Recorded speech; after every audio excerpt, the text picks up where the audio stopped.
Good morning, it's Thursday and it's time for our devotion together. Today we have the gospel reading for the week, John chapter 11, verses 1 through 45. It's pretty long, so I'll get right into it. A certain man, Lazarus, was ill. He was from Bethany, the village of Mary and her sister Martha. This was the Mary who anointed the Lord with fragrant oil and wiped his feet with her hair.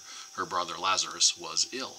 So the sisters sent word to Jesus, saying, "Lord, the one whom you love is ill." When he heard this, Jesus said, "This illness isn't fatal, it's for the glory of God, so that God's Son can be glorified through it." Jesus loved Martha, her sister, and Lazarus.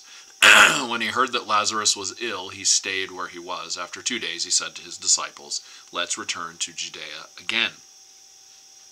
All that is to say that these three were his friends. He must have known something was going to happen, and he stayed away for a bit, and now he's on his way to see what is happening. Okay, so the disciples replied, "Rabbi, the Jewish opposition wants to stone you, but you want to go back?" Jesus answered, "Aren't there 12 hours in the day? Whoever walks in the day doesn't stumble because they see the light of the world, but whoever walks in the night does stumble because the light isn't in them." He continued, "Our friend Lazarus is sleeping, but I am going in order to wake him up." The disciples said, "Lord, if he is sleeping, he will get well." They thought Jesus meant that he was in a deep sleep, but Jesus was, of course, speaking about Lazarus' death. Jesus told them plainly, "Lazarus has died. For your sakes, I'm glad I wasn't there, so that you can believe. Let's go to him." Then Thomas, the one called Didymus, said to the other disciples, "Let us go too, so that we may die with Jesus." Still on the "we're going to get stoned when we get there" thing. When Jesus arrived, he found that Lazarus had already been in the tomb for 4 days. Bethany was a little less than 2 miles from Jerusalem. Many Jews had come to comfort Martha and Mary after their brother's death. When Martha heard that Jesus was coming, she went to meet him. While Mary remained in the house, Martha said to Jesus, "Lord, if you had been here, my brother wouldn't have died. Even now I know that whatever you ask, God will give you."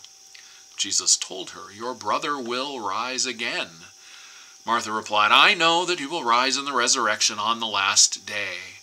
Jesus said to her, "I am the resurrection and the life. Whoever believes in me will live, even though they die.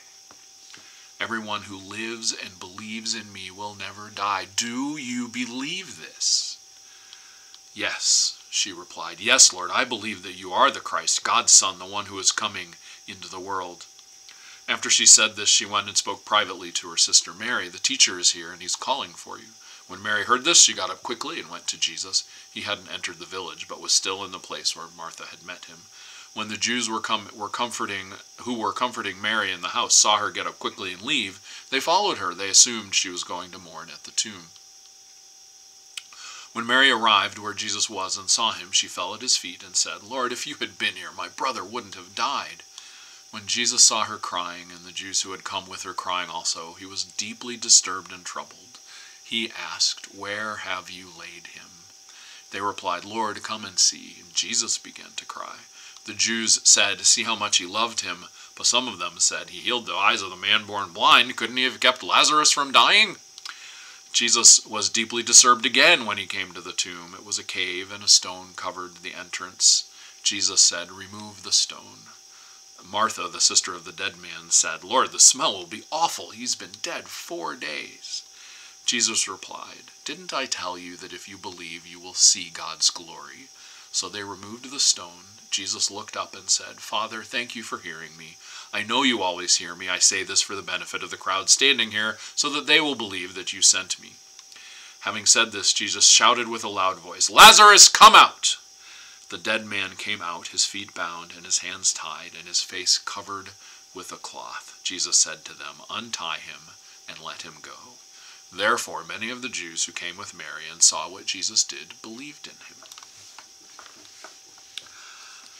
I am that great and fiery force, sparkling in everything that lives, in shining of the river's course, in greening grass that glory gives.